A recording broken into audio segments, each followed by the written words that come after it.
রাজ্যে বর্তমান সরকার চালাচ্ছে বিজেপি, আর নতুন সরকার দায়িত্ব নিয়েই দুর্নীতির বিরুদ্ধে নিজেদের কড়া অবস্থান স্পষ্ট করে দিয়েছে। দুর্নীতি ও বেআইনি কাজের অভিযোগে ইতিমধ্যেই বেশ কয়েকজন তৃণমূল নেতা কর্মীকে গ্রেপ্তারও করা হয়েছে।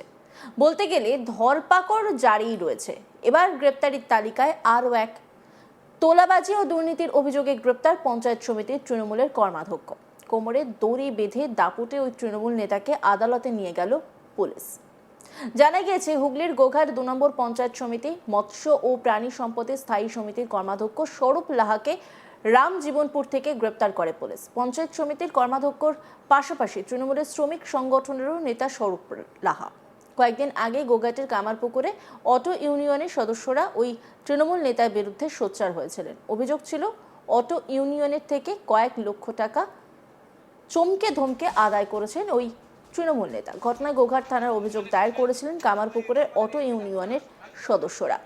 পাশাপাশি অভিযুক্তের গ্রেপ্তারের দাবিতে গোঘাট থানার সামনে বিক্ষোভও দেখান কয়েকশো অটো চালক। কিন্তু সেই সময় তৃণমূল সরকার থাকায় ওই নেতার বিরুদ্ধে পুলিশ কোনো ব্যবস্থা নিতে পারেনি বলে অভিযোগ। এরপর রাজ্যের রাজনৈতিক পালাবদলের পর থেকেই পলাতক ছিলেন স্বরূপ লাহা। অবশেষে তাকে রামজীবনপুর থেকে গ্রেপ্তার করে পুলিশ।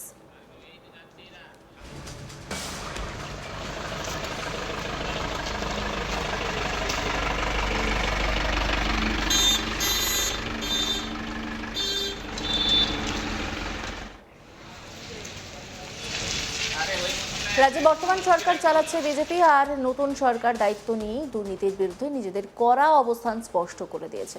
দুর্নীতি ও বেআইনি কাজের অভিযোগে ইতিমধ্যেই বেশ কয়েকজন তৃণমূল নেতা কর্মীকে গ্রেপ্তারও করা হয়েছে। বলতে গেলে ধরপাকড় জারি রয়েছে। এবার গ্রেপ্তারির তালিকায় আরও এক। তোলাবাজি ও দুর্নীতির অভিযোগে গ্রেপ্তার পঞ্চায়েত সমিতির তৃণমূলের কর্মাধ্যক্ষ। কোমরে দড়ি বেঁধে দাপুটে ওই তৃণমূল নেতাকে আদালতে নিয়ে গেল পুলিশ।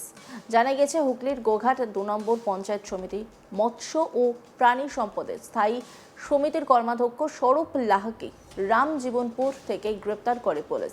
পঞ্চায়েত সমিতির কর্মাধ্যক্ষের পাশাপাশি তৃণমূলের শ্রমিক সংগঠনেরও নেতা স্বরূপ লাহা।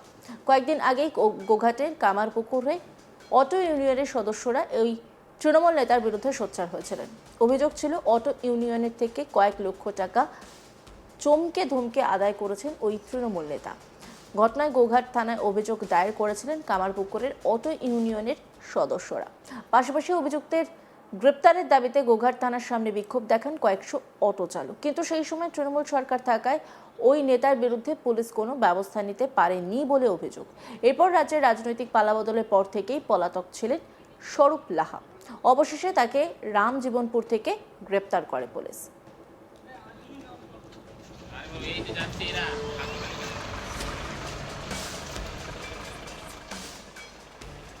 এই নিয়ে একটি রিপোর্ট তুলে ধরেছেন আমার কলিগ পার্থ লাহা। দেখুন। গোঘাট থেকে গ্রেপ্তার শ্রমিক সংগঠনের নেতা তথা পঞ্চায়েত সমিতির কর্মাধ্যক্ষ। অর্থাৎ হুগলিতে কিন্তু দেখা যাচ্ছে যে একের পর এক তৃণমূল নেতৃত্ব তাদেরকে কিন্তু গ্রেপ্তার করা হচ্ছে এবং তাদের সবারই বিরুদ্ধে কিন্তু অভিযোগ উঠছে তোলাবাজি বা হুমকি দেওয়ার। আবার কারোর বিরুদ্ধে অভিযোগ উঠছে যে সরকারি যে প্রকল্প সেই প্রকল্প পাইয়ে দেওয়ার নাম করে সাধারণ মানুষকে প্রতারণা করা। অর্থাৎ হুগলির দিকে দিকে কিন্তু একই ছবি দেখা যাচ্ছে তৃণমূল কংগ্রেস নেতৃত্বের বিরুদ্ধে। তাদের বিরুদ্ধে অভিযোগ করছে সাধারণ মানুষ এবং তাদেরকে যে অভিযোগ আসছে তাদের বিরুদ্ধে সেই সমস্ত অভিযোগ খতিয়ে দেখে ব্যবস্থা নিচ্ছে পুলিশ প্রশাসন।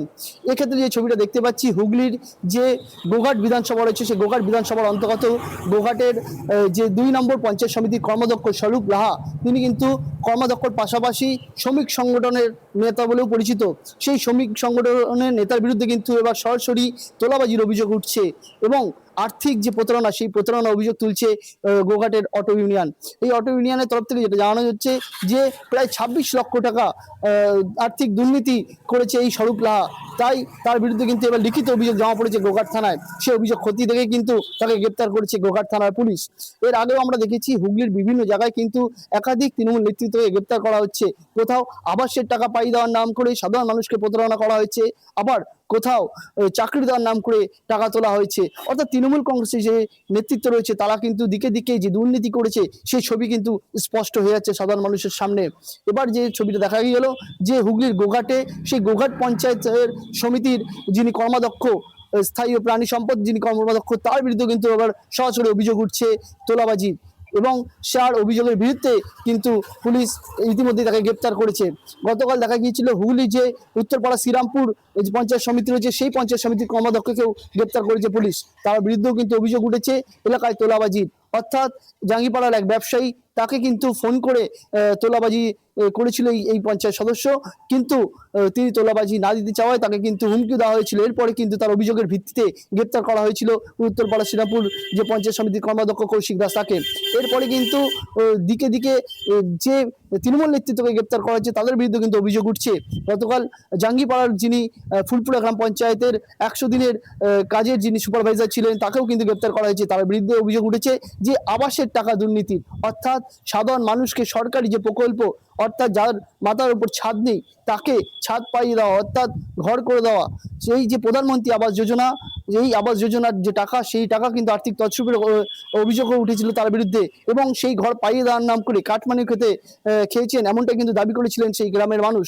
এরপরে কিন্তু তার বিরুদ্ধে অভিযোগ হয় এবং পুলিশ তাকে গ্রেপ্তার করে। তবে এক্ষেত্রে দেখা যাচ্ছে যে হুগলির সিঙ্গুর যে বিধানসভা রয়েছে সেই সিঙ্গুর বিধানসভাতেও একাধিক জায়গায় কিন্তু অভিযোগ উঠছে যে তৃণমূল নেতৃত্ব তোলাবাজি এবং কাটমানি খাওয়ার তাদেরকেও কিন্তু ইতিমধ্যেই গ্রেপ্তার করেছে পুলিশ।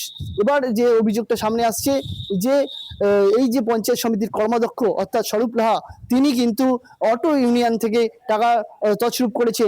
সেই তার যে অটো ইউনিয়ন, সেই অটো ইউনিয়নের শ্রমিকরাই তারা কিন্তু এবার তার বিরুদ্ধে থানায় গিয়ে অভিযোগ দায়ের করেছেন। অভিযোগের ভিত্তিতে খতিয়ে দেখছে পুলিশ।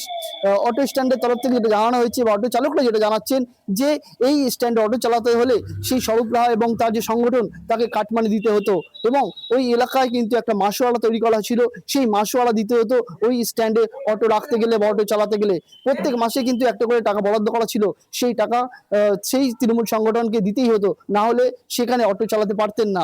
কিন্তু পেটের দায় যারা এখানে অটো চালাচ্ছেন তারা বাধ্য থাকতেন সেখানে দিতে, কারণ তাদের বিরুদ্ধে অভিযোগ করার কোনো রাস্তা ছিল না। কারণ তৃণমূল সরকার কিন্তু তৃণমূলের শ্রমিক সংগঠনের যারা নেতৃত্ব তাদের বিরুদ্ধে কোনোদিন অভিযোগ নেয়নি বা তাদের বিরুদ্ধে কোনো স্টেপ নেয়নি বলে দাবি তুলছেন অটো চালকরা। এরপরে কিন্তু রাজ্যে পালাবদল ঘটেছে, অর্থাৎ 2026 সেই 26 বিধানসভায় কিন্তু দেখা গিয়েছে যে তৃণমূল কংগ্রেসকে হারিয়ে বিজেপি সরকার গঠন করেছে। এরপরে কিন্তু দিকে দিকে সাধারণ মানুষ এই তৃণমূল কংগ্রেসের বিরুদ্ধে মুখ খুলছেন। কোথাও আবাসের টাকা পাইয়ে দেওয়ার নাম করে, কোথাও বা তোলাবাজি বা প্রাণনাশের হুমকি দেওয়া হয়েছে।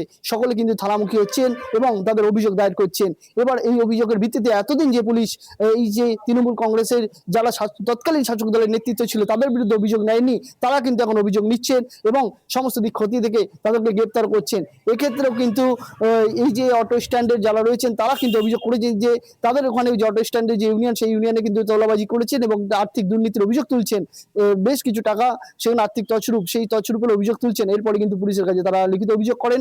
পুলিশ কিন্তু পুরো সেটি খতিয়ে দেখে ইতিমধ্যে এই স্বরূপ লাহাকে গ্রেপ্তার করেছে। এখন দেখার আর কি কি দুর্নীতির সাথে নিযুক্ত বা আর কি কি দুর্নীতি বেরিয়ে আসে সেদিকে তাকিয়ে রয়েছে গোঘাটবাসী। অন্যান্য খবরের আপডেটের জন্য অবশ্যই নজর রাখুন আজ তাক বাংলার ইউটিউব স্ট্রিমিংয়ে। লাইক, কমেন্ট, শেয়ার এবং সাবস্ক্রাইব করতে ভুলবেন না।